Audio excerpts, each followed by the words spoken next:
तो पहले जानिए, उसके बाद किसी के कम्युनिटी के ऊपर आवाज़ उठाइएगा, क्योंकि हर कम्युनिटी में बहुत सारा लोग ऐसा है जो हिंसा नहीं चाहते हैं और क्राइसिस के ऊपर क्राइसिस, मर्डर, किलिंग मर्डर, ये सब भी हो रहा है, लेकिन अभी तक कुछ शांति नहीं है वहाँ पे।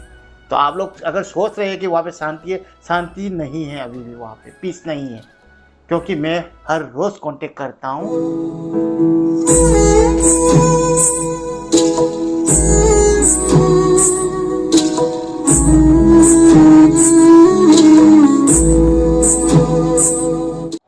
नमस्कार, एम्पैथी नाउ के चैनल में आप सभी को तहे दिल से स्वागत करता हूं। आज मैं मणिपुर के बारे में बताऊंगा और पूरे फैक्ट के साथ बताऊंगा, क्योंकि मणिपुर में जो अभी चल रहा है और सभी को पता है उसके बारे में, वहाँ पे क्या चल रहा है। दो कम्युनिटी के बीच वार चल रहा है, वो तो सभी को पता है, लेकिन कुछ न्यूज़ चैनल ऐसे हैं जो वहाँ पे जाते हैं और सिर्फ एक ही कम्युनिटी को टारगेट करते हैं और उसी के बारे में ही सपोर्ट में बताते हैं। तो वो अच्छी बात नहीं है, लेकिन बहुत सारा न्यूज़ चैनल ऐसा है जो कि जाते हैं, दोनों कम्युनिटी के बारे में सोचते हैं और दोनों के बारे में वीडियो डालते हैं, और कौन सही है कौन गलत है उसको हम लोग के ऊपर छोड़ते हैं, पब्लिक के ऊपर छोड़ते हैं कि हम लोग क्या सोचें उसके बारे में। तो ऐसा मत कीजिए, क्योंकि और बिगाड़िए मत। और अगर आप मणिपुर में नहीं गए, इन फिल आप वहाँ पे नहीं हैं और आप बस ऊपर से ही कुछ हवा में ही बातें सुन के अगर न्यूज़ को भरा चिरा के बता रहे हैं, तो वो बहुत गलत कर रहे हैं। ये नहीं कि मैं मैतेई कम्युनिटी से बिलोंग करता हूँ और सिर्फ मैतेई कम्युनिटी को सपोर्ट कीजिए, इस तरह का कोई इशू नहीं है। देखिए, शांति अगर हम लोग को चाहिए तो दोनों कम्युनिटी के बीच पीस लाना बहुत ज़रूरी है। तो एक या दूसरा, दोनों को ही मतलब सेंट्रल को ही मिलाना है। तो सेंट्रल से अगर ऊपर से कोई नहीं जाके वहाँ पे कुछ सॉल्यूशन नहीं करेंगे, तब तक वॉर चलता ही रहेगा, बहुत सारा लोग मरता ही रहेगा। देखिए, मेरा वहाँ पे बहुत सारा रिलेटिव्स है और मेरा मैक्सिमम सब्सक्राइबर्स मणिपुर से है, तो मुझे सब जानकारी मिलते ही रहते हैं, फ़ोन के थ्रू जानकारी ज़्यादा से ज़्यादा मिलती है। और मेरे भैया लोग भी पुलिस में हैं, तो सब इन्फॉर्मेशन मैं भी कलेक्ट करता हूँ। लेकिन मुझे एक चैनल मिला यूट्यूब में, जिस चैनल का नाम है नितिन राजपूत करके एक नाम के चैनल है, जहाँ पे बहुत अच्छा से डिटेल्स में मणिपुर के बारे में बताया गया है। उतना डिटेल्स मुझे भी पता नहीं है, बस सुन चुका हूँ, जानता हूँ हिस्ट्री क्या है, लेकिन उतना पढ़ के भी हम लोग बता नहीं सकते उनकी तरह, क्योंकि वो हम लोग से बहुत हाई लेवल है और उनका बहुत ही मतलब एक्सपीरियंस है, हाईली एक्सपीरियंस है वो बंदा। तो पहले तो मैं राजपूत ब्रदर को मैं बहुत ही सैल्यूट करना चाहता हूँ कि इतने डिटेल्स में हम लोग मणिपुर के बारे में इतना अच्छा से आपने डिटेल में फैक्ट को बताया और अच्छा से समझाया। तो उसी वीडियो को मैं शेयर करूँगा ताकि आप लोगों को भी पता चले कि पहले से ही ये इशू थोड़ा बहुत था और क्या कुछ है मणिपुर में और किस लिए ये सब चल रहा है, और कुकी कम्युनिटी और मैतेई कम्युनिटी के बीच किस तरह से वार को चालू हो गया, तो उसी के बारे में दे रहा हूँ। और मैं आज हिंदी में सिर्फ इसलिए बोल रहा हूँ ताकि सभी को समझ में आए, नहीं तो मैं ज़्यादा से ज़्यादा अपने मतलब चैनल में मणिपुरी लैंग्वेज में बात करता हूँ, क्योंकि मेरा मदर टंग मणिपुरी है और मैं मैतेई कम्युनिटी से बिलोंग करता हूँ, तो इसलिए मैं ज़्यादा से ज़्यादा मैतेई में ही बात करता हूँ। लेकिन आज सिर्फ आप लोगों के लिए हिंदी में बता रहा हूँ ताकि आप लोग समझें। तो मणिपुर में अभी नेट कम्प्लीटली बंद है, 3 महीना हो गया है, तो वहाँ से आप लोग को ज़्यादा डिटेल्स नहीं मिलेगा, क्योंकि वहाँ पे आप लोग अगर जाएंगे, न्यूज़ रिपोर्टर जाके वहाँ पे फील्ड में जब उतरेगी तभी आपको पता चलेगा। तो बहुत सारा न्यूज़ चैनल है, जैसे कि एक चैनल है एनटीटी न्यूज़ चैनल, वो मतलब मेरे ख्याल से कोलकाता से, उस ब्रदर का चैनल मैं रोज़ देखता हूँ। वो इन फिल मतलब घुस के कुकी कम्युनिटी से भी मिलता है, मैतेई कम्युनिटी से भी मिलता है, और क्या हाल चाल वहाँ पे चल रहा है सब इन डिटेल्स दिखाते हैं। अच्छा लगता है, उस तरह से दिखाइए ताकि सभी को और भारत सरकार को अच्छा से इन डिटेल दिखा सके हम लोग कि वहाँ पे चल क्या रहा है। मुझे तो बस, हम लोग भी खबर लेते हैं, लेकिन हम लोग को अगर विद प्रूफ अगर न्यूज़ चैनल से जब देखेंगे, पता चलेंगे, तभी तो हम लोग को भी पता चलता है। तो उसी के लिए मैं आज अभी जो मैंने नाम बताया था, जो चैनल है, आप लोग उस चैनल में जाके ज़रूर देखिएगा। इन डिटेल्स कितना अच्छा से समझा रहा है और कितना मतलब स्टडी किया होगा उसके ऊपर, उसके बाद ही उन फैक्ट को अच्छा से इन डिटेल बताया गया। तो उसी वीडियो का मैं अभी शेयर करता हूँ, आप लोग जरूर देखिएगा। तो वीडियो ये रहा। अब देखिए, ये है इंडिया का मैप और ये है मणिपुर। मणिपुर अपनी बाउंड्री मिजोरम, असम और म्यांमार से शेयर करता है। अगर मणिपुर के मैप को एक ग्राउंड की तरह देखा जाए तो जहां ऑडियंस बैठी है वहीं पे है माउंटेन्स और बीच में जो प्लेन मैदान है, और यहां पर है मणिपुर की कैपिटल इम्फाल, और इस पूरे एरिया को इम्फाल वैली कहते हैं। तो मणिपुर इस तरीके से दिखता है। मणिपुर का 10% जो एरिया है वो वैली यानी कि प्लेन मैदान है, और 90% एरिया पे माउंटेन्स है। कुकी और नागा ट्राइब्स इस हिल एरिया में रहते हैं, और मैतीस जो है वो प्लेन्स में रहते हैं। अब आज का ये जो मणिपुर है, ईयर 1709 में ये कांगलाई पाक कहलाता था। यहाँ पे मेतेई लोग रहते थे और उनके एक राजा थे पमहिबा, जो इस कांगलाई पाक यानी कि मणिपुर के राजा थे। पमहिबा खुद भी मेतेई थे, लेकिन कुछ टाइम बाद ये एक शांतिदास नाम के प्रीचर के टच में आते हैं और फिर ये हिंदू रिलीजन अपना लेते हैं। अब हिंदू रिलीजन अपनाने के बाद सबसे पहले तो ये कांगलाई पाक का नाम चेंज करके संस्कृत नाम मणिपुर कर देते हैं। उसके बाद अपना नाम पमहिबा से चेंज करके गरीब नवाज कर देते हैं और पूरे मणिपुर का स्टेट रिलीजन हिंदुइज्म कर देते हैं। तो ये सारी चीजें करने के बाद ये मणिपुर किंगडम को एक्सपैंड करने लगे थे। मणिपुर के बगल में था किंगडम ऑफ बर्मा, जिसको आज की डेट में म्यांमार कहते हैं। उसका पहले नाम बर्मा हुआ करता था। तो पमहिबा ने किंगडम ऑफ बर्मा पे मल्टीपल टाइम अटैक किया और बर्मा को मणिपुर से जोड़ दिया। अब देखिए, मणिपुर हो या फिर म्यांमार, ये सारे पहाड़ी इलाके हैं और इन सब एरिया में उस टाइम पे छोटी छोटी मल्टीपल ट्राइब्स रहती थी, और ट्राइब जो होती हैं वो मूव करती रहती हैं। जैसे एक जंगल के एरिया में अगर कोई ट्राइब रह रही है तो जब उस एरिया के रिसोर्सेज खत्म हो जाते हैं तो फिर वो जो ट्राइब है वो जगह चेंज कर देती है। इसलिए मणिपुर में जो ट्राइब्स हैं वो आपको मणिपुर के आसपास के जो एरिया है जैसे म्यांमार वगैरह वहां पे भी दिखेंगी। तो मणिपुर के राजा पमहिबा ने बर्मा को मणिपुर में तो मिला लिया था, लेकिन 13 दिसंबर 1751 को पमहिबा की डेथ हो जाती है और इनकी डेथ के बाद मणिपुर किंगडम वीक पड़ता है, और इसका फायदा उठा के धीरे धीरे बर्मा मणिपुर पे कॉन्टिन्यूअस अटैक करता रहता है और छोटे छोटे एरिया कब्जा करता रहता है। फिर ईयर 1819 में बर्मा किंगडम मणिपुर पे पूरी तरीके से कब्जा कर लेता है और कई सालों तक मणिपुर में मारकाट मचती है। यही वो टाइम था जब मणिपुर से लोग भाग के मिजोरम, असम, त्रिपुरा के एरिया में चले जा रहे थे, और आज भी इन एरिया में आपको कुकीज, नागा, मैतेई सब पॉपुलेशन मिलेगी। तो इसके बाद अगले 5 साल तक मणिपुर में ये सब चलता है। फिर ईयर आता है 1824। मणिपुर के राजा गंभीर सिंह ने ब्रिटिशर से मदद मांगी कि बर्मा हमारे ऊपर बहुत ही मारकाट मचा रहा है और आप हमारी मदद करिए। स्ट्रेटेजिकली मणिपुर की जो लोकेशन थी वो ब्रिटिशर्स के लिए बहुत ही अच्छी थी, तो ब्रिटिशर्स इस चीज के लिए मान जाते हैं और 2 साल लड़ाई के बाद यानी कि फरवरी 1826 में ब्रिटिशर्स बर्मा की आर्मी को हरा के मणिपुर से बाहर भेज देते हैं। तो ये जो टाइम था 1819 से 1826 तक का, ये वो टाइम था जब मणिपुर के लोगों ने सबसे ज्यादा मारकाट झेली। इस पर्टिकुलर टाइम को मणिपुर में कहते हैं चाही टारेट कुंटाकपा, यानी कि 7 इयर्स ऑफ डेवस्टेशन। अब ब्रिटिशर्स ने मणिपुर की मदद कोई चैरिटी के लिए तो करी नहीं थी। ब्रिटिशर्स ने जो मणिपुर का राजा था उसको राजा बने रहने दिया, लेकिन पूरे मणिपुर का कंट्रोल अपने पास रखा और टैक्स वगैरह जो था वो लेते रहे। ब्रिटिशर्स बेसिकली जहां भी राज करते थे वो 2 तरीके से करते थे। एक तो डायरेक्टली पूरा साम्राज्य जो था वो अपने अंडर में ले लेते थे, या फिर राजा को राजा बने देते थे और खुद इनडायरेक्टली रूल करते थे, जिसमें ब्रिटिशर्स अपने ऑफिसर्स को राजा का सलाहकार बना देते थे। इस पूरे अरेंजमेंट को प्रिंसली स्टेट कहा जाता है। तो मणिपुर भी प्रिंसली स्टेट था। ब्रिटिशर्स का एक रूल करने का तरीका था, वो प्लेन्स में रूल करते थे और पहाड़ों को ऐसे ही छोड़ देते थे, क्योंकि एक तो पहाड़ों में आर्मी को लेकर कंट्रोल करना बहुत मुश्किल होता था, दूसरा प्लेन्स में अंग्रेज ज्यादा इकोनॉमिक एक्टिविटी कर पाते थे। तो मणिपुर के अंदर ब्रिटिशर्स ने प्लेन एरिया जो था उसको पहाड़ों से अलग कर दिया। ऐसा कोई पहाड़ों और प्लेन्स के बीच में बॉर्डर नहीं बना दिया था, बस जो ट्राइब्स थी उनको छेड़ा नहीं और वैली यानी मैदान पे ही कंट्रोल रखा। और ये जो चीज की थी ब्रिटिशर्स ने, ये आगे चल के सबसे पहला रीजन बनती है आज के होने वाले मणिपुर के वायलेंस का। तो मणिपुर का ये जो हिल एरिया था, इनमें बहुत सारी अलग अलग ट्राइब्स रहती थी। इन मल्टीपल ट्राइब्स को अलग अलग नाम दिए जाते थे। तो मणिपुर की जो वैली थी यानी कि जो प्लेन एरिया था, वहां पे मैतेईज रहते थे। हिल्स में जो ट्राइब्स रहती थी वो मल्टीपल ट्राइब्स रहती थी, जिसमें इस साइड की मिलती जुलती जो ट्राइब्स थी, इनको पहली बार ब्रिटिशर्स ने कुकीज बोला था। अकेले जैसे कुकीज के अंदर इतनी ट्राइब्स थी, और यही सेम ट्राइब्स जो म्यांमार साइड में रहती थी वहां पे उनको चिंस बोला जाता था। ऐसे ही मणिपुर के जो इस साइड के पहाड़ थे, यहाँ पे जो ट्राइब्स रहती थी, ये ज्यादातर इनके जो कानों में ये कुंडल पहनते थे, तो इनको नागाज बोला जाता था। तो तब से मणिपुर के अंदर 3 मेजर ग्रुप्स थे, मैतेईज, कुकीज और नागाज। कुकीज की जो पॉपुलेशन थी वो मणिपुर के बाहर के पहाड़ों पे भी थी। ऐसे ही नागाज की जो पॉपुलेशन थी वो भी मणिपुर के बाहर नागालैंड साइड पे भी थी। वहीं मैतीज की बात करें तो जब किंगडम ऑफ बर्मा ने अटैक किया था तो उस पर्टिकुलर टाइम पे जितने मैतीज थे वो मिजोरम, त्रिपुरा इस साइड चले गए। तो आज भी इनकी पॉपुलेशन इन स्टेट्स में है। कुल मिला के तीनों ट्राइब्स की जो पॉपुलेशन है वो सिर्फ मणिपुर में रिस्ट्रिक्टेड नहीं है, ये नेबरिंग स्टेट में भी पाई जाती हैं। ये तीनों आपस में भी बहुत डिसएग्री करते हैं कि हम पहले आए थे या फिर तुम पहले आए हो। जैसे मेतेईस का कहना है कि 1891 में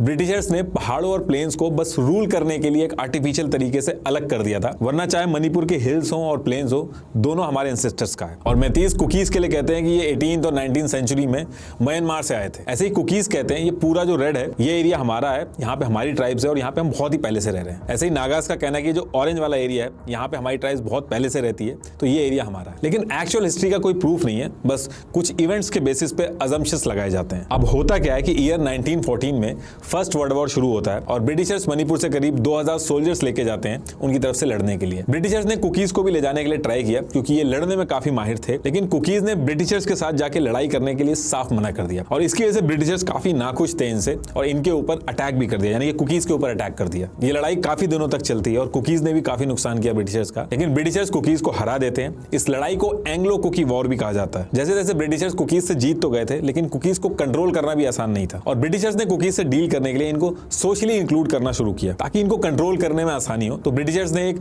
स्ट्रेटेजी बनाई जिसमें कुकीज का जो एरिया था वहां पे क्रिश्चियन मिशनरीज भेजे। ये वो टाइम था जब कुकीज क्रिश्चियंस बने। आज भी कुकीज की जो पॉपुलेशन है उसमें मेजोरिटी में क्रिश्चियंस ही हैं और मेतेईस की बात करें तो अपने राजा की वजह से उनमें हिंदूज हैं। अब धीरे धीरे टाइम बीतता है और सेकेंड वर्ल्ड वॉर का टाइम आता है। ये वो टाइम था जब मणिपुर के लोगों को आइडिया लग गया था कि ब्रिटिशर्स अब यहाँ से छोड़ के जाने वाले हैं और ब्रिटिशर्स ने अनसेड कम्युनिकेशन में नॉर्थ ईस्ट की जो पॉपुलेशन थी उनको ये आइडिया दिया कि ये लोग अलग रहेंगे, इनका मर्जर नहीं होगा कहीं पे। तो इस पर्टिकुलर टाइम पे ब्रिटिशर्स गए नहीं थे, उनके जाने की बात हो रही थी और मणिपुर के उस टाइम के राजा थे राजा बौद्ध चंद्र सिंह। मणिपुर की जनता ने राजा के ऊपर बहुत ही प्रेशर बनाया कि आप मणिपुर के लोगों के हाथ में भी पावर दीजिए, डेमोक्रेसी लाइए। तो 26 जुलाई 1947 को Raja Bodh Chandra Singh Manipur state constitution act 1947 लेके आते हैं मणिपुर के लिए। अब इसके एक महीने बाद अगस्त 1947 में ब्रिटिशर्स सब कुछ छोड़ के वापस चले जाते हैं। अब जैसा मैंने बताया था कि ब्रिटिशर्स दो तरीके से राज करते थे स्टेट्स पे, एक डायरेक्ट खुद स्टेट पे रूल करते थे और दूसरा इनडायरेक्टली राजा के थ्रू रूल करते थे। तो जब इंडिया को आजादी मिली तो ये एग्रीमेंट हुआ कि जहां पे ब्रिटिशर्स डायरेक्टली रूल कर रहे हैं तो वो डायरेक्ट इंडिया के कंट्रोल में आ जाएगा, लेकिन जहां पे डायरेक्टली रूल नहीं करते थे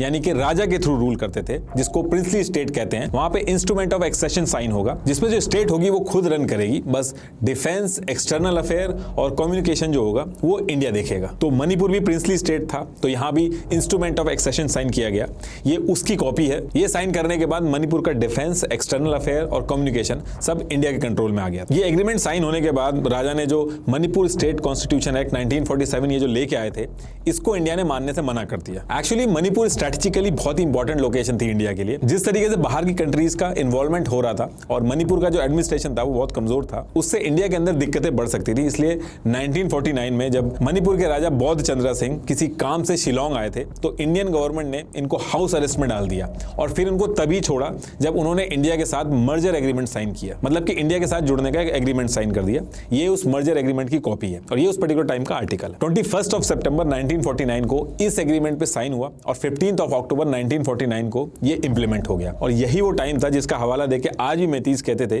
कि इस पर्टिकुलर टाइम पे इनको ट्राइब्स का दर्जा मिला हुआ था, यानी कि वो एसटी कैटेगरी में आते थे, लेकिन बाद में इनको इस कैटेगरी से हटाया गया। और मेतेईस का कहना है कि हम अलग से एसटी का दर्जा आपसे नहीं मांग रहे, हम एसटी का दर्जा जो पहले था उसी को रीइंस्टेट करने के लिए कह रहे हैं। और कुकीज का कहना है कि ये अभी हाल फिलहाल में इन्होंने ये बोलना चालू किया है, ये शुरू से ही प्रिविलेज्ड रहे हैं, ये कभी एसटी कैटेगरी में थे ही नहीं। तो मणिपुर का मर्जर होता है इंडिया के साथ और फिर मणिपुर को एक पार्ट सी स्टेट की तरह रखा जाता है। पार्ट सी स्टेट का मतलब हुआ कि एक दीवान या फिर चीफ कमीशन मणिपुर को चलाएगा। फिर उसके बाद 1956 में मणिपुर को यूनियन टेरिटरी बना दिया जाता है और फिर उसके बाद 1972 में मणिपुर को इंडिया के अंदर पूर्ण राज्य का दर्जा मिल जाता है। अब मणिपुर इंडिया के अंदर पूरी तरीके से एक स्टेट बन चुका था, लेकिन 1972 से 12 साल पहले यानी कि 1960 में इंडियन गवर्नमेंट मणिपुर के अंदर लैंड रिफॉर्म एक्ट 1960 लेके आती है, जिसमें यह था कि मणिपुर की जो वैली का एरिया था यहाँ के लोग हिल्स के अंदर लैंड नहीं खरीद सकते, लेकिन हिल्स पे रहने वाले जो ट्राइब्स थे वो इम्फाल वैली जहाँ पे मेतेईस रहते थे वहां पे जाके लैंड खरीद सकते थे, यानी कि पूरे मणिपुर के अंदर वो कहीं भी जमीन खरीद सकते थे। जिस तरह से ब्रिटिशर्स ने मणिपुर को दो पार्ट में डिवाइड किया था,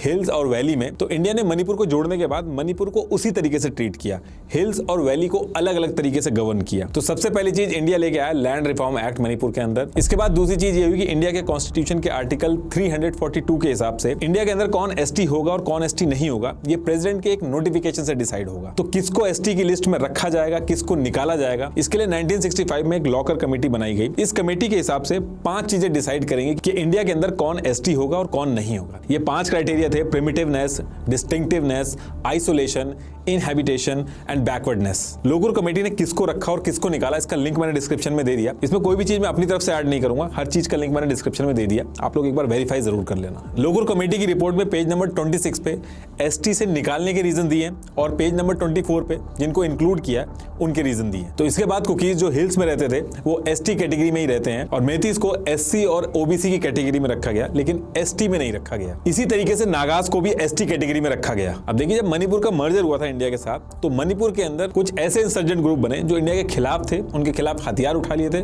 और इंडियन गवर्नमेंट के जो ऑफिशियल्स थे उनके ऊपर अटैक करते थे। ऐसा ये इसलिए करते थे क्योंकि ये मणिपुर को इंडिया से अलग करना चाहते थे। इनके नाम ये थे। इनका कहना है कि इंडिया से जुड़ने से पहले मणिपुर ने अपने कॉन्स्टिट्यूशन बना के इलेक्शन तक करवा लिए थे, लेकिन फिर भी इनके राजा से जबरदस्ती साइन करा के मणिपुर को इंडिया का हिस्सा बना दिया गया और मणिपुर का इंडिया से जुड़ना ये इलीगल है। तो ये जितने ग्रुप थे जो कह रहे थे कि मणिपुर का इंडिया से जुड़ना इलीगल है, शुरू में लार्जली इंफॉल वैली में एक्टिव थे। ये किसी स्पेसिफिक ग्रुप की बात नहीं करते थे, लेकिन इनमें ज्यादातर मेथीज थे। अब इसके कुछ टाइम बाद हिल्स में जो ट्राइब्स थे उन्होंने भी अपने ग्रुप्स बनाए। सबसे पहले जो नागा ट्राइब थी उन्होंने अपने इंसर्जेंट ग्रुप बनाए। नागाज ने कहा कि हमें किसी और से कोई मतलब नहीं है। ये सारे नागा एरियाज जो है जहां नागाज रहते हैं, जैसे नागालैंड, मणिपुर, असम और म्यांमार, इन सबको जोड़ के हमें ग्रेटर नागालैंड देश बनाना है। और ये लोग देश की बात कर रहे थे, स्टेट की बात नहीं कर रहे थे। इन्होंने अपना एक ग्रुप बनाया, national socialist council of Nagaland, NSCN, और इस ग्रुप ने हथियार उठा के म्यांमार और इंडिया गवर्नमेंट पे अटैक करना शुरू किया। अब इनका देखा कुकीज ने भी अपना ग्रुप बनाया और कहा हमें भी अपना कुकी लैंड चाहिए।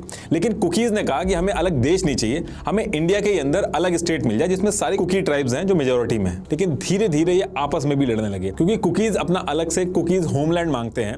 इस एरिया में जो रेड दिख रहा है, कुकीज का कहना है कि ये उनका एरिया है। वहीं नागाज चाहते हैं कि ग्रेटर नागालैंड बने। ये जो एरिया आप देख रहे हैं ये नागाज क्लेम करते हैं। लेकिन अगर आप दोनों मैप को देखोगे तो नागा और कुकीज का जो एरिया है वो ओवरलैप कर रहा है। इस वजह से कुकीज और नागा आपस में भी लड़ते हैं। और उधर जो मेथीज वैली में रहते हैं तो उनके केस में मेथीज वर्सेस हिल होता है, जिसमें नागा और कुकीज एक हो जाते हैं। तो बेसिकली इस रीजन में तीनों के डिसएग्रीमेंट है अलग अलग चीजों को लेके। जितनी भी ट्राइब्स होती हैं इनको पॉलिसी वगैरह से उतना मतलब नहीं होता, वो बस चाहते हैं कि वो अपने कल्चर को प्रिजर्व करें, उसके बीच में कोई इंटरफेरेंस ना हो और ये सब एक साथ मिलकर रहें। अब जैसा मैंने बताया कि कुकीज और नागाज का जो एरिया है वो ओवरलैप कर रहा है, तो इस चीज को लेके 13 सितंबर 1993 को नागाज ने कुकीज के एरिया में घुस के बहुत ज्यादा मारकाट की, जिसमें 115 कुकी सिविलियंस को अपनी जान गंवानी पड़ी। इस दिन को कुकीज ब्लैक डे के नाम से जानते हैं। इस लड़ाई के बाद ये होने लगा कि हर ट्राइब ने अपने अपने इंसर्जेंट ग्रुप बना लिए थे। इन इंसर्जेंट ग्रुप को ये ट्राइब्स अपनी आर्मी मानते थे जो इनके इंटरेस्ट के लिए लड़ती थी। जैसे कुकीज की बात करें तो इनकी Kuki national army, KNA, united socialist revolutionary army, Zomi reunification front. ऐसे ही नागाज के लिए national socialist council of Nagaland. ये आपस में लड़ते थे और फिर टाइम टू टाइम इंडिया के अगेंस्ट भी लड़ते थे। ये वो टाइम था जब इंडिया ने मणिपुर को डिस्टर्ब एरिया घोषित कर दिया था, और इंडियन गवर्नमेंट जब किसी एरिया को डिस्टर्ब घोषित करती है तो वहां पे आफ्सा लगाती है, और ऐसे में गवर्नमेंट को आफ्सा लगाना पड़ता है इस रीजन में। इसमें सारी चीजें मिलिट्री के हाथ में आ जाती हैं। मिलिट्री को अगर खाली शक हो तो सिर्फ शक के बेसिस पे वो किसी को मार सकता है। इस रीजन के अंदर गवर्नमेंट एक स्टेलमेट की पोजीशन में खड़ी रहती है, क्योंकि हर ग्रुप की डिमांड दूसरे ग्रुप से ओवरलैप करती है। जैसे जैसे एक इंसर्जेंट ग्रुप से नेगोशिएशन होकर डील फाइनल होती है तो बाकी के इंसर्जेंट ग्रुप हथियार उठा लेते हैं। अकेले कुकीज के 30 इंसर्जेंट ग्रुप थे। फिर ईयर आता 2001 और Naga arm group NSCN IM के साथ साथ बाकी स्टेट के साथ भी इंडियन गवर्नमेंट ने पीस प्रोसेस स्टार्ट किया। अब आपको पता ही है कि नागाज जो ग्रेटर नागालैंड की डिमांड कर रहे हैं उसमें मणिपुर के हिल एरिया भी आता है। तो इस बात से मणिपुर में जो मैथीज थे वो इनसिक्योर हो गए, क्योंकि बातचीत पॉजिटिव डायरेक्शन में जा रही थी इंडियन गवर्नमेंट और नागाज के साथ। और मैथीज को लगा कि कहीं ऐसा ना हो जाए कि मणिपुर का हिस्सा जो नागाज मांग रहे हैं वो उनको मिल जाए। और इसी डर से कुछ टाइम बाद मणिपुर के अंदर करीब 2001 में प्रोटेस्ट स्टार्ट हुए और बहुत ही बड़े स्केल पे वायलेंस हुआ। यहां तक कि मणिपुर की असेंबली जो थी उसमें तक आग लगा दी गई थी। कई लोगों को अपनी जान गंवानी पड़ी थी। अच्छा, नागालैंड की जो सिचुएशन है वो मणिपुर से भी ज्यादा थ्रेटनिंग है। वहां एक गांव है खोनुमा, वहां पे एक मेमोरियल पे आज भी लिखा है नागाज आर नॉट इंडियंस। अब ऐसा क्यों लिखा गया है और नागालैंड को डिस्टर्ब्ड एरिया क्यों डिक्लेयर करना पड़ता है, इसके बारे में काफी डिटेल में कुक्कू FM की audio book the Nagaland controversy में बहुत ही अच्छे से बताया है कि कैसे इन सारी चीजों की शुरुआत हुई और क्यों ये लोग अलग देश की मांग करते हैं।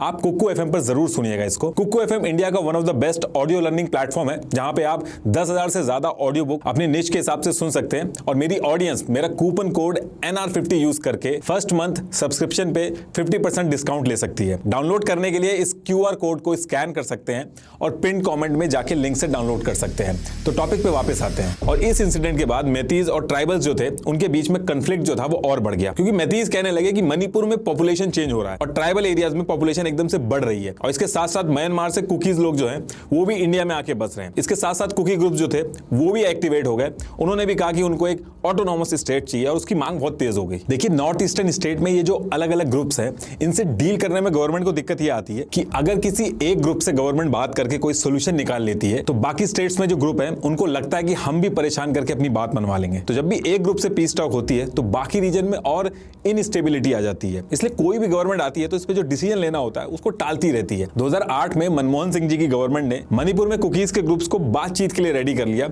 और एक ट्राइपार्टाइट एग्रीमेंट साइन किया। ट्राइपार्टाइट मतलब जिसमें 3 पार्टी इन्वॉल्व होती हैं। तो इस एग्रीमेंट में मणिपुर की स्टेट गवर्नमेंट ने, सेंट्रल गवर्नमेंट ने और कुकीज के जो ग्रुप्स थे इन्होंने साइन किया और इस एग्रीमेंट का नाम था सस्पेंशन ऑफ ऑपरेशन। इस एग्रीमेंट के हिसाब से गवर्नमेंट ने कुकीज के 30 इंसर्जेंट ग्रुप में से 25 ग्रुप के साथ एक सस्पेंशन ऑफ ऑपरेशन नाम का एग्रीमेंट साइन किया, जिसमें टोटल 2266 लोगों को आइडेंटिफाई करके अलग से 14 कैंप बनाए और उसमें डाल दिया गया और जो उनकी मूवमेंट थी उसी कैंप के अंदर रिस्ट्रिक्ट कर दी थी। और उनके जो हथियार थे एक एरिया डिसाइड करके उनको लॉक कर दिया गया और उसकी जो एक चाबी थी वो आर्म फोर्स के पास थी और जो दूसरी चाबी थी वो कैंप के जो कुकी लीडर थे उनके पास थी। 2008 से लेकर आज की डेट तक इस एग्रीमेंट को एक्सटेंड कर करके कुकीज के आर्म ग्रुप थे उनको रोका गया। गवर्नमेंट इसको हर साल एक्सटेंड करती है लेकिन कोई सोल्यूशन नहीं निकलता है। इस चीज को लेकर कुकीज आर्म ग्रुप जो है उन्होंने धमकी भी दी है कि अगर आपने जल्दी से जल्दी कुछ नहीं किया तो हम ये एग्रीमेंट तोड़ देंगे और कैंप्स के अंदर से हथियार उठा लेंगे। तो ये सारी चीजें जो मैं आपको बता रहा हूं अभी आगे करंट सिचुएशन जो चल रही है उससे रिलेट करेंगी। तो 2017 तक तो कांग्रेस इसको जैसे तैसे करके हर साल टाल रही थी। इसके बाद मणिपुर के अंदर गवर्नमेंट आती है बीजेपी की। मणिपुर के अंदर ज्यादातर कांग्रेस की सरकार रही है, सिर्फ 2 बार बीजेपी जीती है। लेकिन 2017 में बीजेपी ने कांग्रेस के एन बीरेन सिंह को अपने साथ मिला लिया। एन बीरेन सिंह ने कुछ एमएलएज लेके बीजेपी ज्वाइन कर लिया और आगे चल के फिर वो सीएम बने। तो जो चीज कांग्रेस कर रही थी वही चीज बीजेपी ने भी की, हर साल इस एग्रीमेंट को एक्सटेंड किया। लेकिन 2022 में जब दोबारा इलेक्शन होते हैं तो होम मिनिस्टर अमित शाह ने कहा था, वो मणिपुर गए थे, उस रैली में उन्होंने कहा था कि बीजेपी दोबारा अगर जीत के आई तो 5 साल के अंदर कुकीज को एक सॉल्यूशन देगी।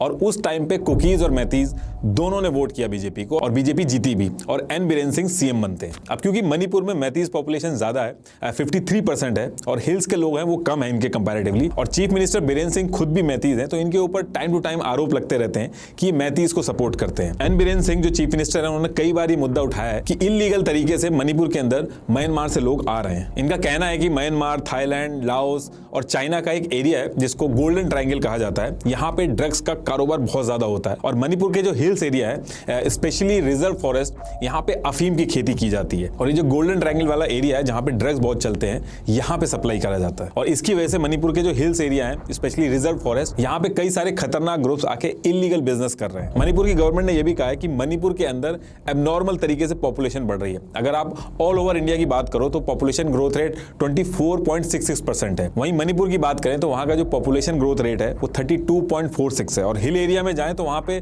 पॉपुलेशन 100.18% से बढ़ रही है। ये जो ग्रोथ रेट है ये बहुत ही एबनॉर्मल है। वहीं मैतीज का कहना है कि 1901 में हम मणिपुर की टोटल पॉपुलेशन का 60% थे और 2022 में हम टोटल पॉपुलेशन का 49% रह गए हैं। और वहीं जो कुकीज हैं वो ईयर 1901 में टोटल पॉपुलेशन का 1% थे और 2022 में 29% हो गए हैं। इसके साथ साथ म्यांमार में तख्ता पलट होने की वजह से सिचुएशन वहां की भी नाजुक है और म्यांमार और मणिपुर की जो बाउंड्री है वो बहुत ही कॉम्प्लेक्स पहाड़ों से बनी हुई है। वहां पे इलीगली इस देश से उस देश में जाना बहुत ही आसान है और इसको ट्रैक करना बहुत ही मुश्किल है। तो जो ट्राइब्स हैं उनको जिस देश की सिचुएशन सही लगती है वहां पे आती जाती रहती है, उनको ट्रैक करना बहुत मुश्किल है। कई बार तो ये भी कहा जाता है कि म्यांमार से सोना खरीद के इंडिया में बेचा जाता है। इसके साथ साथ मणिपुर के सीएम ने कहा है कि पिछले 5 साल में मणिपुर में जितने भी ड्रग ट्रैफिकर्स अरेस्ट हुए हैं उनमें से मैक्सिमम म्यांमार के कुकी-चिन ट्राइब्स हैं। मणिपुर के सीएम ने यह भी एलिगेशन लगाया कि मणिपुर के अंदर पॉपी उगाने में सबसे आगे कुकी ट्राइब्स के कुछ पर्टिकुलर लोग हैं जो 13,121 एकड़ में अफीम उगाते हैं। लेकिन कुकीज का कहना है कि ये खुद मैतीज हैं और मणिपुर में पॉपुलेशन मैतीज की ज्यादा है, तो ये ट्राइबल्स को टारगेट करके अपने वोट बैंक को खुश कर रहे हैं। 2018 में एन बीरेन सिंह ने इंडिया टुडे कॉन्क्लेव के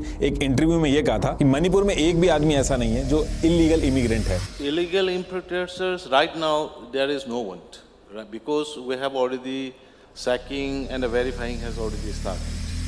तो पहले और अब में इनके स्टेटमेंट काफी चेंज हुए हैं। तो देखिए जो इलीगल इमिग्रेंट्स और ड्रग्स वाला जो एंगल है, इसको लेके इस साल फरवरी के मंथ में स्टेट गवर्नमेंट डिसाइड करती है कि वो हिल एरिया में जो कोपुम प्रोटेक्टेड फॉरेस्ट है और चूराचंद और टेंगनोपाल डिस्ट्रिक्ट में फॉरेस्ट का सर्वे करवाएगी। अब पहले क्या होता था कि कॉमर्शियल फायदे के लिए जंगलों को काटा जाता था, मिसयूज किया जाता था।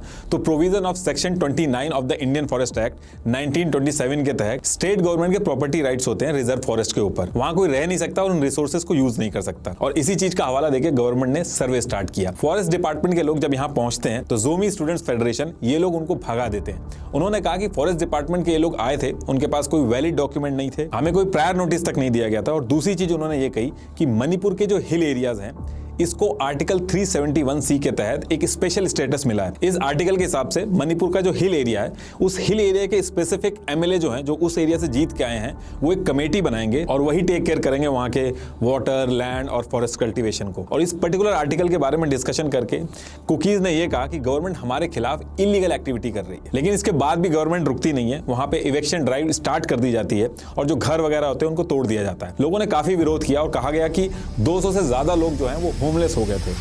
More than 200 family members have been rendered homeless. Same eviction drive की सिचुएशन नागालैंड में भी हुई थी, लेकिन बीजेपी की सेंट्रल गवर्नमेंट ने स्टेट गवर्नमेंट को वार्निंग दे दी थी कि अगर ये ड्राइव आप करोगे तो वायलेंस होगा। और इसके बाद एविक्शन ड्राइव जो थी वो नागालैंड में रोक दी गई थी। लेकिन मणिपुर की स्टेट गवर्नमेंट ने इसको नहीं रोका और कहा कि ये इसलिए किया गया है क्योंकि कई गांव वाले यहाँ पे ड्रग्स का बिजनेस कर रहे थे। अब इसके बाद कुकी ट्राइब्स की ऑल ट्राइब स्टूडेंट ऑर्गेनाइजेशन ने मार्च 2023 में इसको लेकर एक प्रोटेस्ट किया और रैली निकाली। वहीं पे सीएम भी एक इवेंट के लिए रैली कर रहे थे और वहीं पे प्रोटेस्टर भी पहुंच गए और वायलेंस काफी बढ़ गया। और बात इतनी बढ़ जाती है कि पुलिस और लोगों के बीच में हाथापाई होती है और इसके बाद कर्फ्यू लगा दिया जाता है और 5 दिन के लिए मोबाइल सर्विसेज बंद कर दी जाती हैं। देखिए शुरू में मैंने आपको बताया था कि मनमोहन सिंह जी ने 2008 में सस्पेंशन ऑफ ऑपरेशन साइन किया था, जिसमें 25 कुकी इंसर्जेंसी ग्रुप थे। तो इन 25 ग्रुप में से 2 group Kuki national army KNA और जोमी रिवोल्यूशनरी आर्मी। गवर्नमेंट ने कहा कि जो सारा वायलेंस हुआ है इसके पीछे यही दोनों ग्रुप हैं और इन्होंने सस्पेंशन ऑफ ऑपरेशन एग्रीमेंट जो था उसको तोड़ दिया, इसलिए इन दोनों को इस ग्रुप से निकाल दिया जाएगा। और इन दोनों को निकालने के बाद ये जो पीस एग्रीमेंट था ये भी वायलेट हो गया। इसके बाद 11 अप्रैल 2023 को इम्फाल वैली के ट्राइबल कॉलोनी में 3 चर्च जो सरकारी जमीन पे बने थे उनको अवैध बोल के तोड़ दिया गया। इस चीज से कुकीज और ज्यादा गुस्सा हो गए क्योंकि कुकीज की जो ट्राइब है उसमें मेजोरिटी क्रिश्चियंस की है। अब ये तो एक मुद्दा चल रहा था, लेकिन बात यहां भी नहीं रुकी। इसके साथ साथ एक और मुद्दा खड़ा हो गया। एक्चुअली ईयर 2012 में मैतीज अपने को ST का दर्जा दिलवाने के लिए मल्टीपल टाइम कोशिश कर रहे थे। इसके लिए इन्होंने एक कमेटी बनाई, scheduled tribe demand committee of Manipur STDCM, और कॉन्टिन्यूसली ये लोग मेमोरेंडम बना के उस टाइम के गवर्नर और CM ओकरान को रिक्वेस्ट सबमिट कर रहे थे कि इनको ST का दर्जा मिल जाए। तो इसी चीज को लेके इस साल हाई कोर्ट ने कहा कि मैतीज 2013 से मल्टीपल टाइम रिक्वेस्ट डाल चुके हैं ST का स्टेटस के लिए। तो इसी चीज को लेके हाई कोर्ट ने स्टेट गवर्नमेंट को कहा कि वो सेंटर को रिकमेंडेशन दे कि मैतेई कम्युनिटी को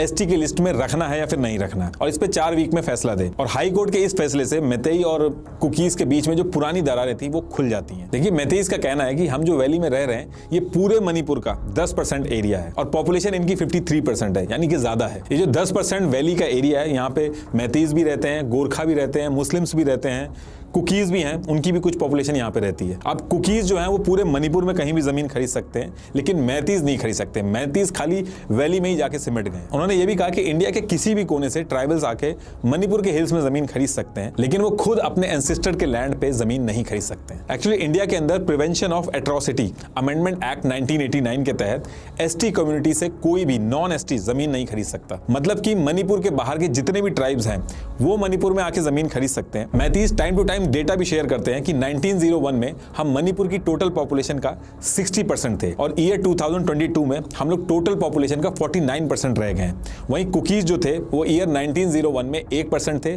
और ईयर 2022 में 29% हो गए। और ये जो पॉपुलेशन रेट बढ़ रहा है ये एबनॉर्मल है। इसके पीछे जो रीजन है वो म्यांमार से इलीगल माइग्रेशन है। मैतीज ने कहा कि ब्रिटिशर्स को रूल करने में आसानी हो इसलिए वैली को ही रूल किया और हिल्स को छोड़ दिया था। लेकिन हिल्स हो चाहे प्लेन्स हो, मैतीज का पूरे मणिपुर पर हक होना चाहिए, वरना हम अपनी पहचान पहचान खो देंगे। वहीं कुकीज का कहना है कि मैतीज पूरी पॉपुलेशन का 53% तो हैं, ये ऑलरेडी मेजोरिटी में है। ये लोग प्लेन्स में रहते हैं तो वहां पे इकोनॉमिक एक्टिविटी ज्यादा होती है, हॉस्पिटल्स हैं, एजुकेशन सेंटर्स हैं, इंफ्रास्ट्रक्चर अच्छा है, तो ये फाइनेंशियली भी काफी अच्छे हैं। मणिपुर की 60 विधानसभा जो सीटें हैं उनमें से 20 हमारे पास हैं, बाकी की जो 40 बचती हैं वो मैतेईस के पास है। ये लोग जिसको चाहते हैं उसको सीएम बनाते हैं और आज तक की डेट में सिर्फ 2 बार ऐसा हुआ है कि कोई ऐसा सीएम बना है जो मैतेई कास्ट से ना हो। तो मैतेई जो है वो पॉलिटिकली भी ज्यादा पावरफुल है। कुकीज चूराचंद्रपुर डिस्ट्रिक्ट का भी एग्जांपल देते हैं कि कैसे 2006 में पंचायती राज मंत्रालय ने इसको देश का सबसे गरीब जिला घोषित कर दिया था। तो मैतेईस जो है वो फाइनेंशियली स्ट्रांग है और अगर वो एसटी कैटेगरी में आ गए तो हमारी सारी जमीन जो है वो उनके पास चली जाएगी। और इनका ये भी कहना है कि अगर पूरे मणिपुर के अंदर सारे के सारे एसटी हो जाएंगे तो एसटी कैटेगरी कोई वैल्यू ही नहीं रह जाएगी। इनफैक्ट कुकीज के हिसाब से कॉन्स्टिट्यूशनली भी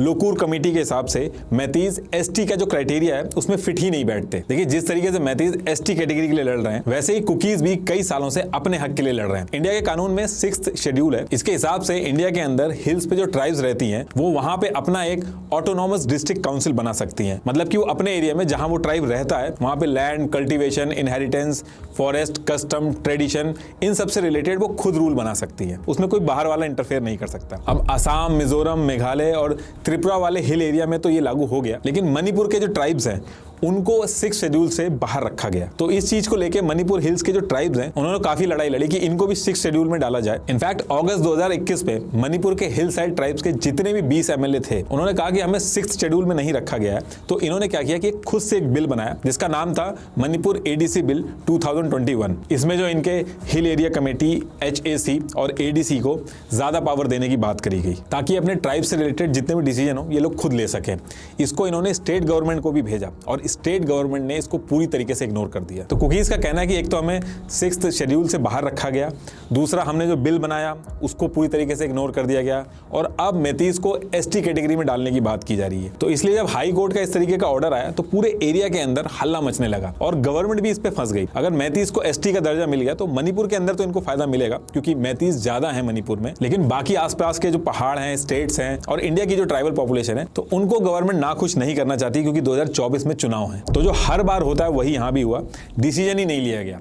गवर्नमेंट ने उल्टा हाई कोर्ट से रिक्वेस्ट की कि जो आपने 4 वीक का टाइम दिया है उसको प्लीज 1 साल के लिए कर दीजिए। अब ये हाई कोर्ट का जो फैसला था इसके खिलाफ 3 मई 2023 को चूराचंद्रपुर डिस्ट्रिक्ट में all tribal student union of Manipur एक ट्राइबल सॉलिडेरिटी मार्च शुरू करती है जिसमें 80,000 से भी ज्यादा लोग शामिल होते हैं जिनकी मांग थी कि मैतेईस को एसटी का दर्जा ना दिया जाए। इधर से मैतेईस ने भी रैली निकाली कि इनको एसटी का दर्जा मिलना चाहिए और शाम होते होते Anglo Kuki war memorial gate जो था चूराचंद्रपुर के अंदर उसको जला दिया जाता है। इससे दोनों ग्रुप के बीच में वायलेंस शुरू हो जाता है। वो इलाके जहाँ पे कुकीज कम थे, मैतीस ज्यादा थे, वहां पे कुकीज को भारी नुकसान उठाना पड़ा। वो इलाके जहाँ पे मैतीस कम थे और कुकीज ज्यादा थे वहां पे मैतीस के साथ बहुत गलत हुआ। अब देखिए नॉर्मली जब दंगे होते हैं तो आम जनता पत्थर, डंडे वगैरह ये सब उठाती है, लेकिन मणिपुर की सिचुएशन एकदम अलग है। मणिपुर के अंदर ये जो अलग अलग ग्रुप्स हैं इनके खुद के इंसर्जेंट ग्रुप भी हैं, इनकी खुद की आर्मी है और ये लोग भले ही गवर्नमेंट से पीस एग्रीमेंट वगैरह करके आर्म्स रख देते हैं, लेकिन जब ऐसी सिचुएशन होती है तो ये सारे एग्रीमेंट तोड़ के हथियार वगैरह दोबारा से उठा लेते हैं और बाहर से ड्रग्स वगैरह का भी बिजनेस होता है तो एक से एक एडवांस वेपन का एक्सेस इनको मिलता है। ऊपर से सबसे बड़ी दिक्कत ये हुई कि जो पुलिस थी मणिपुर की उसमें से कुकी पुलिस जो थी वो अपना पुलिस स्टेशन छोड़ के कुकी वाले इलाकों के पुलिस स्टेशन में चली गई और जो मैतेई पुलिस थी वो मैतेई वाले इलाकों के पुलिस स्टेशन में चली गई। इस वजह से मणिपुर की जो पुलिस थी वो डिवाइड होके कुकी की पुलिस और मैतेई की पुलिस बन गई थी और इन पे एलिगेशन लगने लगे कि ये सारी पुलिस जो है अपने अपने ग्रुप्स को सपोर्ट कर रही है। पुलिस वेट करती थी और जब इंसिडेंट हो जाता था उसके बाद इन्फॉर्म करती थी ये देख के कि किस ग्रुप का विक्टिम है। इसके साथ साथ पुलिस की जो वेपन इन्वेंट्री होती है उसमें 2 फेजेस में हथियार लूटे गए। एक 3 मई को लगभग 1600 हथियार लूटे गए और 27 से 28 मई को 2500 से ज्यादा हथियार लूटे गए। कई ऑफिशियल्स ने यह भी कहा कि लूटे नहीं गए बल्कि पुलिस ने खुद ही कम्युनिटी को दे दिया, ये देख के कि उनकी कम्युनिटी का बंदा है कि नहीं। और वेपन इन्वेंट्री के रजिस्टर भी फाड़ दिए गए ताकि किसी की डिटेल ना ट्रेस करी जा सके। पुलिस के लिए उसका हथियार बहुत ही इंपॉर्टेंट होता है, उसकी जॉब तक की बात उस पर आ जाती है। कई लोग तो पुलिस के पास आके अपना आधार कार्ड जमा कर रहे थे कि आप हमें हथियार दे दीजिए, जब लड़ाई खत्म हो जाएगी तो हम आपका हथियार आपको वापस दे देंगे। मणिपुर का वायलेंस सबसे ज्यादा तब फैला जब एक लड़की की फेक पिक्चर जिसको मार के पॉली बैग के अंदर रैप कर दिया गया था वो सर्कुलेट होने लगी। उस पिक्चर को देख के वायलेंस और ज्यादा बढ़ा और सब एक दूसरे की औरतों को टारगेट करने लगे और बाद में पता चला कि वो पिक दिल्ली की थी, वो भी 2022 की पिक थी वो। इसके बाद चर्चेस, बिजनेसेस, घरों को टारगेट किया गया और लोग मणिपुर छोड़ छोड़ के भागने लगे। अभी सिचुएशन ये हो गई है, चाहे इलाके हों, चाहे घर हो, पुलिस हो, गवर्नमेंट ऑफिशियल हो, सब दो ग्रुप में बढ़ गए और आपस में एक दूसरे को मार रहे हैं। शुरू के सिर्फ 48 घंटे के अंदर ही 60 लोगों से ज्यादा लोगों की जान चली गई थी। सिर्फ चूराचंद डिस्ट्रिक्ट के अंदर 1700 से भी ज्यादा जीरो FIR फाइल हुई थी। नॉर्मल FIR जो होती है वो जहां पे क्राइम होता है वो वहीं पे उसी एरिया में फाइल करनी होती है, लेकिन जीरो FIR में आप किसी भी एरिया में हो, आप नियरेस्ट पुलिस स्टेशन पे जाके जीरो FIR फाइल कर सकते हैं और फिर जो आपका केस है, जिस एरिया में वो इंसिडेंट हुआ है, उस एरिया के नियरेस्ट पुलिस स्टेशन में ट्रांसफर कर दिया जाएगा। लेकिन मणिपुर के अंदर जीरो FIR हो तो रही थी, लेकिन उनको ट्रांसफर नहीं किया जा रहा था। जब इतना कुछ हो गया, दो ग्रुपों में मणिपुर डिवाइड हो गया, लोगों की जानें चली गई, तब सुप्रीम कोर्ट ने कहा कि state of Maharashtra versus Milind जो 2000 में केस था, उसके हिसाब से जो ऑर्डर हाई कोर्ट ने मणिपुर में पास किया है, ये ऑर्डर पास करने के लिए हाई कोर्ट के पास राइट्स ही नहीं है। सुप्रीम कोर्ट ने कहा कि कॉन्स्टिट्यूशन के आर्टिकल 342 के हिसाब से ये सब सिर्फ प्रेसिडेंट के रिकमेंडेशन पे ही हो सकता है कि किसको ST के लिए रिकमेंडेशन करना है और किसको नहीं करना है। सुप्रीम कोर्ट ने कहा हाई कोर्ट का ये जो ऑर्डर है ये पूरी तरीके से फैक्चुअली रॉन्ग है, इसके खिलाफ इनके लिए एक्शन लेना होगा। लेकिन तब तक मणिपुर में दंगे फैल चुके थे। जब ये सारी चीजें चल रही थी तो एक वीडियो वायरल होता है जिसमें एक लड़की को बिना कपड़ों के परेड करवाई जाती है। आपने ऑलरेडी देखी होगी वो वीडियो। एक्चुअली 4 मई 2023 को जब दंगे हो रहे थे तो थुबुल की बस्ती में कुछ दंगाइयों ने घुस के लूटपाट, मारा पीटी शुरू कर दी और बगल में ही थुबुल पुलिस स्टेशन था, वो कुछ नहीं कर पा रहा था। जब भीड़ के ऊपर अटैक हुआ तो बस्ती में से 5 लोग निकल के भागते हैं और 5 में से 3 फीमेल थी और 2 मेल थे। इन 3 फीमेल में से एक औरत रिटायर्ड सूबेदार की वाइफ थी। ये 5 लोग जंगल की तरफ भागते हैं और कहा जाता है कि वहां पे इनको पुलिस दिखती है तो पुलिस के पास जाते हैं, लेकिन दंगाइयों की भीड़ पुलिस से छुड़ा के अपने पास ले लेती है। इन 5 में से एक औरत को लोग मार पीट के छोड़ देते हैं। बाकी जो 2 औरतों के साथ हुआ वो ऑलरेडी आपने देखा ही होगा कि कैसे सारी हदें पार कर दी गई थी। इन 5 में से भाई और फादर जो थे उनको मार देते हैं। 4 मई 2023 को ये सब होता है और उसके 14 दिन बाद 18 मई 2023 को उसी थुबुल पुलिस स्टेशन में लड़की ने रिपोर्ट लिखवाई थी, लेकिन कुछ भी नहीं होता है। और इसी बीच में हमारे होम मिनिस्टर अमित शाह जी भी आते हैं, लेकिन उनको भी कुछ नहीं पता चल पाता। लेकिन उस टाइम पे भी ये बात बाहर नहीं आती है। लेकिन उसके 79 डेज बाद इस इंसिडेंट की वीडियो पूरे देश में वायरल हो जाती है और मोदी जी जो 80 दिन से चुप थे, जिन्होंने कुछ भी नहीं बोला था इन दंगों पे, उनको भी बोलना पड़ा। किसी भी गुनहगार को बख्शा नहीं जाएगा। कानून अपनी पूरी शक्ति से, पूरी सख्ती से एक के बाद एक कदम उठाएगा। मणिपुर की इन बेटियों के साथ जो हुआ है इसको कभी माफ नहीं किया जा सकता। इसके बाद एक्शन होता है और जो लोग इसके पीछे थे उनकी गिरफ्तारी होती है। लेकिन सेम डे 4 मई को और भी लड़कियों के साथ हुआ, लेकिन एक्शन होने के लिए वीडियो का वायरल होना बहुत जरूरी था, इसलिए उनको इंसाफ नहीं मिल पाया। 48 घंटों तक मणिपुर गवर्नमेंट नहीं बल्कि दंगाइयों के हाथ में था पूरा का पूरा मणिपुर। चीफ मिनिस्टर से भी पूछा गया कि ये जो वीडियो वायरल हुई है इसके बारे में आपको क्या कहना है, तो उन्होंने कहा कि ऐसे बहुत सारे केस हुए हैं इसलिए तो इंटरनेट बंद किया गया। वीडियो लीक कल ही हुआ है, एलिगेशन नहीं सुनना है, ग्राउंड रियलिटी देखना है आप लोग। Hundreds of cases, similar cases अभी हुआ है, अभी इसीलिए इंटरनेट बैन किया हुआ है। देखिए गवर्नमेंट इन सब चीजों को पूरी तरीके से रोकने में फेल हो गई है। इनफैक्ट स्टेट गवर्नमेंट की जो क्रेडिबिलिटी है वो एक तबके के लिए तो एकदम से खत्म हो गई है। कायदे में सीएम को रिजाइन करना चाहिए था और प्रेसिडेंट रूल लगाना चाहिए था, क्योंकि वो अनसक्सेसफुल रहे इसको रोकने में। और चीफ मिनिस्टर 30 जून को रेजिग्नेशन देने जाते भी हैं, लेकिन औरतों ने रेजिग्नेशन फाड़ दिया। ये देखिए कितना मुश्किल था एक रेजिग्नेशन लेटर को फाड़ने से बचाना। ट्विटर पे भी बहुत सारे लोगों ने बोला कि आपको रिजाइन कर देना चाहिए, तो उन्होंने ये रिप्लाई किया और बाद में जाके डिलीट कर दिया। और रही बात मीडिया की, तो मीडिया ने ये किया। सीमा जानती है वशीकरण क्रिया, वो जादू टोड़ा और वशीकरण में काफी माहिर। बाबा बोलने वाले बड़ा पर्चा। Enters India and May says I've fallen in love. सीमा का सबसे पहले रोमांटिक अंदाज आपको दिखा देते हैं। मैतेईज का कहना है कि वो सिर्फ मैतेई पुलिस पे ही भरोसा करते हैं और किसी पे भी नहीं करते। और उन्होंने ये भी एलिगेशन लगाया कि असम राइफल जो है इंडियन आर्मी, वो कुकीज को सपोर्ट कर रही है, इसलिए मैतेईज अपने इलाकों में इंडियन आर्मी को घुसने ही नहीं दे रहे हैं, रोड को खोद दे रहे हैं ताकि आर्मी इनके इलाके में ना आए। चूराचंदपुर के सुगनू में जब आर्मी जा रही थी तो वहां पे रोड खोद दी गई थी, तो आर्मी ने लोकल पुलिस की हेल्प ली कि उनकी मदद कर दे और यहाँ पे कुछ सोल्यूशन निकालें ताकि वो जा सके। लेकिन सोल्यूशन निकलना तो दूर की बात, पुलिस और आर्मी आपस में ही भिड़ गई और बात इतनी बढ़ गई कि पुलिस और आर्मी ने एक दूसरे के ऊपर बंदूक तान दी। अब सेंट्रल गवर्नमेंट ने 4 जून को एक कमेटी बनाई जिसको Ajay Lamba, former chief justice of the Guwahati high court, head कर रहे हैं। इसमें वायलेंस कैसे हुआ, पीछे के रीजन क्या थे, स्प्रेड कैसे हुआ, ये सारी रिपोर्ट तैयार करके 6 महीने के अंदर देनी है। और 6 केसेस ऐसे हैं जिसको कॉन्स्पिरेसी टू वायलेंस के तहत में रखा गया, जिसको सीबीआई देखेगी। 4 दिन तक अमित शाह मणिपुर में दोनों कम्युनिटी से मिले, उनका कहना था कि अब शांति रहेगी, लेकिन कोई शांति नहीं हुई, बल्कि अब ये चीज आसपास के स्टेट्स में भी फैल रही है। मिजोरम के अंदर कुकीज के जो आर्म्ड ग्रुप हैं, उन्होंने मैतेईज को धमकी दी है कि वो छोड़ के वहां से चले जाएं, वरना अंजाम अच्छा नहीं होगा। और जो मैतेईज हैं वो मिजोरम छोड़ के भाग रहे हैं वहां से। सिचुएशन काफी खराब हो गई। अगर इसको ये सोच के छोड़ दिया गया कि टाइम के साथ साथ ठीक हो जाएगा, तो ये नॉर्थ ईस्ट है, यहाँ पे टाइम के साथ चीजें सही नहीं होती बल्कि और खराब। तो यही था वीडियो, और आप लोग ने भी सुन चुका इन डिटेल इन फैक्ट के साथ क्या चल रहा है। तो पहले जानिए, उसके बाद किसी के कम्युनिटी के ऊपर आवाज़ उठाइएगा, क्योंकि हर कम्युनिटी में बहुत सारा लोग ऐसा है जो हिंसा नहीं चाहते, मिलजुल के रहना चाहते हैं, और कोई है जो हिंसा चाहते हैं। सो सभी कम्युनिटी में अच्छाई है, बुराई है, तो हम लोग सब बुराई को निकाल के उसके ऊपर सॉल्यूशन लाना है। ये नहीं कि सभी को हम लोग एक न्यूज़ के लिए, एक वीडियो के लिए हम लोग जो चाहे वो बोल दें, ऐसा मत कीजिएगा। तो पहले इन डिटेल जानिए, वहाँ पे जाइए। अगर आप न्यूज़ चैनल चलाते हैं तो खुद वहाँ पे जाके मिलिए और क्या इशू चल रहा है वो देखिए। और देखिए, एक बात बताता हूँ मैं कि ये जो अभी इशू हो रहा है, इसको पब्लिक कभी भी पीस नहीं ला सकते, ठीक है। तो इसको कौन पीस लाएगा? सेंट्रल गवर्नमेंट से ही पीस लाएगा। विदिन 1 वीक इसको ठंडा कर सकते हैं, लेकिन ठंडा क्यों कर नहीं रहा वो तो हम लोगों को पता नहीं, आप लोगों को भी पता नहीं। अभी तक जस्ट शोर शराबा ही हो रहा है, और क्राइसिस के ऊपर क्राइसिस, मर्डर, किलिंग मर्डर, ये सब भी हो रहा है, लेकिन अभी तक कुछ शांति नहीं है वहाँ पे। तो आप लोग अगर सोच रहे हैं कि वहाँ पे शांति है, शांति नहीं है, अभी भी वहाँ पे पीस नहीं है। क्योंकि मैं हर रोज़ कांटेक्ट करता हूँ, मेरे अपना रिलेटिव है और बहुत सारा भाई बहन है, दोस्त है। मैंने भी बताया कि मेरा मैक्सिमम सब्सक्राइबर मणिपुर से, तो मुझे अच्छा नहीं लगता है सभी के जगह पे, नॉट ओनली मणिपुर, कहीं पे भी अगर इस तरह का हो रहा है इशू, तो हम लोग एक यूट्यूबर होने के नाते हम लोग को भी पीस लाने के लिए जो कर सकते हम लोग को करना चाहिए। इसलिए मैं आज डिजेबल हूँ, फिर भी बिस्तर में बैठ के मैं आराम से नहीं रह सकता। मुझे भी जो करना है मेरी तरफ से मैं वो कर रहा हूँ, ताकि शांति लाए और आप लोग भी समझें कि क्या हो रहा है मणिपुर में। फिलहाल इतना ही, नेक्स्ट वीडियो में फिर से मिलेंगे, तब तक के लिए नमस्कार।